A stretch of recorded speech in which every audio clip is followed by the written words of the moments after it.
തെരഞ്ഞെടുപ്പ് തീയതി പ്രഖ്യാപിച്ചിട്ടില്ലെങ്കിലും പ്രചരണം ശക്തമാക്കുകയാണ് മുന്നണികൾ. തലസ്ഥാനത്തടക്കം തെരഞ്ഞെടുപ്പ് പ്രചരണത്തിൽ ഇടതുമുന്നണിയാണ് മുന്നിൽ. ആറ്റിങ്ങലിലും തിരുവനന്തപുരത്തും മണ്ഡലം കൺവെൻഷനുകൾ പൂർത്തിയായി. എന്നാൽ സീറ്റ് പ്രതീക്ഷയുമായി നിൽക്കുന്ന UDFും NDAയും ഒട്ടും പിന്നിലല്ല. തെരഞ്ഞെടുപ്പ് തീയതി ഉടൻ പ്രഖ്യാപിക്കാനും സാധ്യതയുണ്ട്. ഇതിൻ്റെ വിവരങ്ങളുമായി വിഷ്ണു കരുണാകരൻ ചേരുകയാണ്. വിഷ്ണു, എങ്ങനെയാണ് ഈ തെക്കൻ ജില്ലകളിലെ തെരഞ്ഞെടുപ്പ് പ്രചരണം? അജിംഷ, തെക്കൻ ജില്ലകളിൽ പ്രധാനമായും വലിയ രീതിയിലുള്ള ഒരു തെരഞ്ഞെടുപ്പ് പ്രചരണം നടന്നുകൊണ്ടിരിക്കുകയാണ്. LDF ആണ് ഇപ്പോൾ പ്രചരണത്തിൽ മുന്നിൽ നിൽക്കുന്നത്. സാധാരണഗതിയിൽ ഉണ്ടാകുന്ന പ്രചരണത്തെക്കാൾ കൂടുതൽ ഒരു പടി മുന്നിൽ LDF എത്തിയിട്ടുണ്ട്. തെരഞ്ഞെടുപ്പ് കൺവെൻഷനുകൾ ഇപ്പോൾ തലസ്ഥാനത്ത് പൂർത്തിയായിട്ടുണ്ട്. തിരുവനന്തപുരത്തെ 2 മണ്ഡലങ്ങൾ, ആറ്റിങ്ങൽ, തിരുവനന്തപുരം മണ്ഡലങ്ങളിലും LDF തെരഞ്ഞെടുപ്പ് കൺവെൻഷനുകൾ പൂർത്തിയായിട്ടുണ്ട്. അതേസമയം റോഡ് ഷോ അടക്കമുള്ള കാര്യത്തിലും ഇപ്പോഴും വലിയ ശ്രദ്ധ ചെലുത്തുന്നുണ്ട്. എല്ലാ ദിവസവും കൃത്യമായി റോഡ് ഷോകൾ നടക്കുന്നുണ്ട്. വലിയ രീതിയിലുള്ള സ്വീകരണവും ലഭിച്ചു വരുന്ന ഒരു ഘട്ടമാണ് കാര്യങ്ങൾ കാണുന്നത്. എന്നാൽ NDAയുടെ കാര്യത്തിലേക്ക് വരുമ്പോൾ NDA തെരഞ്ഞെടുപ്പ് പ്രചരണത്തിന്റെ ഭാഗമായി പല രീതിയിലുള്ള നീക്കങ്ങൾ, അതായത് കേന്ദ്രമന്ത്രിമാരെ നിലനിർത്തിക്കൊണ്ട് തന്നെയാണ് ഇപ്പോൾ ഈ ഒരു തെരഞ്ഞെടുപ്പ് പ്രചരണം നടത്തുന്നത്. അതായത് തന്നെ തെരഞ്ഞെടുപ്പിലെ കേന്ദ്രമന്ത്രിമാരാണ് നിൽക്കുന്നത്.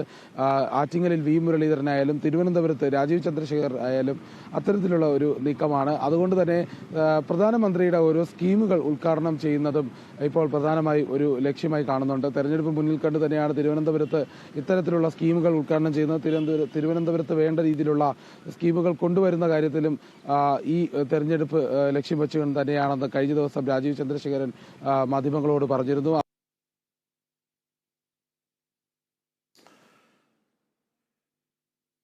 തീർച്ചയായും തെരഞ്ഞെടുപ്പ് മുന്നിൽ കണ്ടുകൊണ്ട് തന്നെയാണ് ഈ കേന്ദ്രമന്ത്രി എന്ന അധികാരം ഉപയോഗിക്കുന്നത്. ഇതടക്കമുള്ള കാര്യങ്ങൾ രാജീവ് ചന്ദ്രശേഖരൻ കഴിഞ്ഞ ദിവസം പറഞ്ഞിരുന്നു.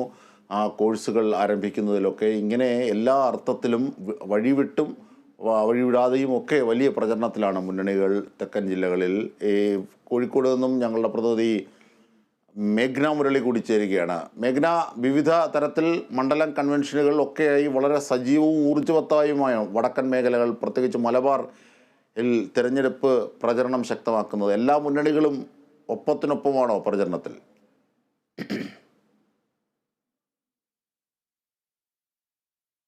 കുറച്ച് ദിവസങ്ങളായി ഉയർന്ന താപനില രേഖപ്പെടുത്തുന്നുണ്ട്. ആ താപനിലയോട് ചേർന്ന് നിൽക്കുന്ന രീതിയിലാണ് ഇവിടുത്തെ പ്രചരണ ചൂടും കാണാൻ കഴിയുന്നത്. 3 മുന്നണികളും പ്രചരണത്തിൽ സജീവമാണ്. സംസ്ഥാനത്ത് തന്നെ ഏറ്റവും ശ്രദ്ധേയമായ മത്സരം നടക്കുന്ന ജില്ലയായി കോഴിക്കോട് മാറുന്നുണ്ട്. കോഴിക്കോട് ജില്ലയിലെ പ്രധാന മണ്ഡലങ്ങളായിട്ടുള്ള വടകര ലോക്സഭാ മണ്ഡലവും കോഴിക്കോട് ലോക്സഭാ മണ്ഡലത്തിലും അത്രയേറെ ശ്രദ്ധേയമായിട്ടുള്ള ശക്തമായിട്ടുള്ള മത്സരമാണ് നടക്കുന്നത്. കോഴിക്കോട് ജില്ലയെ സംബന്ധിച്ചിടത്തോളം സിറ്റിംഗ് MP ആയിട്ടുള്ള MK രാഘവനും രാജ്യസഭാ MP ആയിട്ടുള്ള എളമരം കരീമും തമ്മിൽ ശക്തമായിട്ടുള്ള മത്സരം നടക്കുന്നു.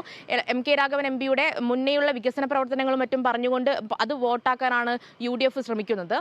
എളമരം കരീമിനെ സംബന്ധിച്ചിട്ട് പറയുമ്പോൾ എളമരം കരീം MPയുടെ ഒരു ജനകീയതയും തൊഴിലാളി പ്രസ്ഥാനങ്ങളിലൂടെ വളർന്നു വന്ന ഒരു ജനപ്രിയ ജനകീയതയൊക്കെ വോട്ടാക്കാൻ വേണ്ടിയിട്ടാണ് LDFും ശ്രമിക്കുന്നത്. മാത്രമല്ല BJPയുടെ സ്ഥാനാർത്ഥിയായിട്ടുള്ള MT രമേശും മണ്ഡലത്തിൽ സജീവമാണ്. ഇന്ന് കോഴിക്കോട് ജില്ലയിൽ എളമരം കരീം കോഴിക്കോട് നോർത്ത് മണ്ഡലത്തിലാണ് പര്യടനം നടത്തുന്നത്. കോഴിക്കോട് നോർത്ത് മണ്ഡലത്തിൽ കൺവെൻഷനുകളും നടക്കുന്നുണ്ട്. MK രാഘവൻ MPയെ സംബന്ധിച്ചിടത്തോളം ഇന്ന് MK രാഘവൻ MP കോട്ടയത്താണ്. കോട്ടയത്ത് ഉമ്മൻചാണ്ടിയുടെ കല്ലറയിൽ പ്രാർത്ഥനയുമായി ബന്ധപ്പെട്ട കാര്യങ്ങൾക്കായി ഇന്ന് മണ്ഡലത്തിൽ MK രാഘവൻ MP ഉണ്ടാകില്ല. മാത്രമല്ല MT രമേശ് ബേപ്പൂർ മണ്ഡലത്തിലടക്കം ബാലുശ്ശേരി മണ്ഡലത്തിലടക്കം പദയാത്രകളും മറ്റും നടത്തുന്നുണ്ട്. വടകര മണ്ഡലത്തെ സംബന്ധിച്ച് പറയുമ്പോൾ വടകര ഏറ്റവും ജനപ്രിയമായിട്ടുള്ള ശക്തമായിട്ടുള്ള മത്സരം നടക്കുന്നു. വടകരയിൽ അതിൽ ശൈലജ ടീച്ചറാണ് ഒരു പിടി മുന്നിലെന്ന് പറയേണ്ടി വരും. കാരണം ഷാഫി പറമ്പിലിന്റെ സ്ഥാനാർത്ഥിത്വമൊക്കെ കുറച്ച് വൈകി പ്രഖ്യാപിച്ചതാണ്. അതുകൊണ്ട് തന്നെ ശൈലജ ടീച്ചറാണ് പ്രചരണങ്ങളിൽ ഒരു ബഹുദൂരം മുന്നിലെന്ന് പറയേണ്ടി വരും. ഷാഫി പറമ്പിലും ഇന്ന് മണ്ഡലത്തിലില്ല. ഷാഫി പറമ്പിൽ ഇന്ന് പാലക്കാട് ജില്ലയിലാണ്. ശൈലജ ടീച്ചർ കുറ്റ്യാടി മണ്ഡലത്തിലും വിവിധ കോളേജുകളിലും മറ്റുമായി പര്യടനം നടത്തുന്നു. BJPയുടെ സ്ഥാനാർത്ഥിയും ശക്തമായിട്ടുള്ള പര്യടനങ്ങളുമായിട്ട് മുന്നോട്ട് പോകുന്നുണ്ട്. മറ്റൊരു കാര്യം, ഇരു സ്ഥാനാർത്ഥികളുടെയും തെരഞ്ഞെടുപ്പ് കമ്മിറ്റി ഓഫീസ് ഉദ്ഘാടനം കഴിയുന്നത് ഇന്നലെയാണ്. അങ്ങനെ വിവിധ മേഖലകളിൽ വോട്ടർമാരെ കണ്ടുകൊണ്ടും വിവിധ കൺവെൻഷനുകളിൽ പങ്കെടുത്തുകൊണ്ടും ഈ ഒരു തെരഞ്ഞെടുപ്പ് പര്യടനം കൂടുതൽ ശക്തമാക്കാനാണ് എല്ലാ മുന്നണികളും ലക്ഷ്യമാക്കുന്നത്. മറ്റൊരു കാര്യം പൗരത്വ നിയമ ഭേദഗതിയുമായി ബന്ധപ്പെട്ടാണ്. ഈ നിയമ ഭേദഗതിയുമായി ബന്ധപ്പെട്ട് അതിനെ രാഷ്ട്രീയ പ്രതിരോധം തീർക്കാനുള്ള കൃത്യമായിട്ടുള്ള ഇടപെടലുകൾ സ്ഥാനാർത്ഥികൾ നടത്തുന്നുണ്ട്. വിഷ്ണു, തെക്കൻ കേരളത്തിലും അതുണ്ടാകും. കാരണം രാജീവ് ചന്ദ്രശേഖർ മന്ത്രി എന്ന നിലയിൽ അധികാരം ഈ തെരഞ്ഞെടുപ്പായതുകൊണ്ട് തന്നെയാണ് പ്രഖ്യാപിക്കുന്നതെന്ന് പരസ്യമായി പ്രഖ്യാപിച്ചത്. യഥാർത്ഥത്തിൽ അത് ഒരു ചട്ടവിരുദ്ധമാണ്. എങ്കിൽ പോലും തെരഞ്ഞെടുപ്പ് പ്രഖ്യാപനം ഉണ്ടായിട്ടില്ലെങ്കിൽ പോലും അധികാര ദുർവിനിയോഗം, അതിനൊക്കെതിരെ ഒരുപക്ഷെ നിയമ നടപടികളും വ്യവഹാരത്തിനും ഒക്കെയുള്ള സാധ്യതകളുണ്ട്. എന്തായിരുന്നാലും ഈ CAA പ്രക്ഷോഭം കൂടി തിരഞ്ഞെടുപ്പുകളെ സജീവമാക്കുകയാണ്, പ്രചരണങ്ങളെ. വിഷ്ണു? തീർച്ചയായിട്ടും അജിംഷാദ്, CA പ്രക്ഷോഭം അടക്കമുള്ള കാര്യങ്ങൾ ഏതായാലും തെരഞ്ഞെടുപ്പിൽ പ്രധാന വിഷയമാകും. അതോടൊപ്പം തന്നെ എന്നാൽ പ്രതിപക്ഷത്തിന് കൂടുതൽ മുൻതൂക്കമുണ്ടാകുന്നത് കേന്ദ്ര സംസ്ഥാന സർക്കാരുകൾക്കെതിരെയും ശക്തമായ പ്രതിഷേധം കൊണ്ടുവരാൻ സാധിക്കും. പ്രതിപക്ഷം കഴിഞ്ഞ ദിവസം തന്നെ സിദ്ധാർത്ഥിന്റെ മരണവുമായി ബന്ധപ്പെട്ട കാര്യങ്ങളും പറഞ്ഞിരുന്നു. അതുകൊണ്ട് അതും ഇത്തവണ ഈ തെരഞ്ഞെടുപ്പ് പ്രചരണത്തിന് ആയുധമാക്കാനുള്ള ഉറപ്പ് കഴിഞ്ഞ ദിവസം പ്രതിപക്ഷ നേതാവ് നൽകിയിരുന്നു. അതിനോടൊപ്പമാണ് ഇപ്പോൾ CAA കൂടി ഉൾപ്പെടുത്താനുള്ള ഒരു സൗകര്യം ഉണ്ടായിരിക്കുന്നത്. ഏതായാലും LDFും UDFും ഒരുപോലെ കേന്ദ്രത്തിനെതിരെ ശക്തമായി ആഞ്ഞടിക്കാനുള്ള ഒരു സാഹചര്യമാണ് ഇപ്പോൾ ഒരുങ്ങിയിരിക്കുന്നത്. ഈ CAA അടക്കമുള്ള കാര്യങ്ങളിൽ വലിയ രീതിയിലുള്ള പ്രതിഷേധമുണ്ടാവും. അതും തെരഞ്ഞെടുപ്പിനെ ആയുധമാക്കാനുള്ള ഒരു അവസരം ഒരുങ്ങുകയാണ്.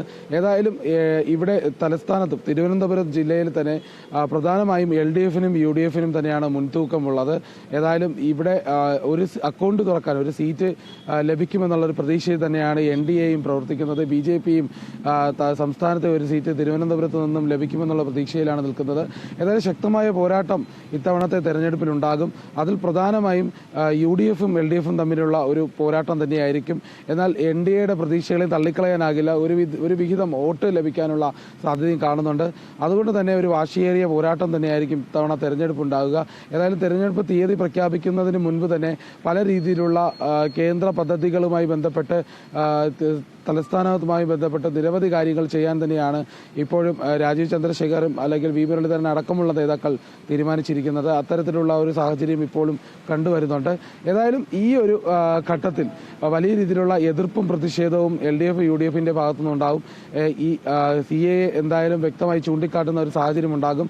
ഏതായാലും വലിയ ഒരു പോരാട്ടം തന്നെയായിരിക്കും ഈ ലോക്സഭാ തെരഞ്ഞെടുപ്പ് എന്ന് പ്രത്യേകിച്ച് എടുത്തു പറയേണ്ട ഒരു കാര്യം തന്നെയാണ്.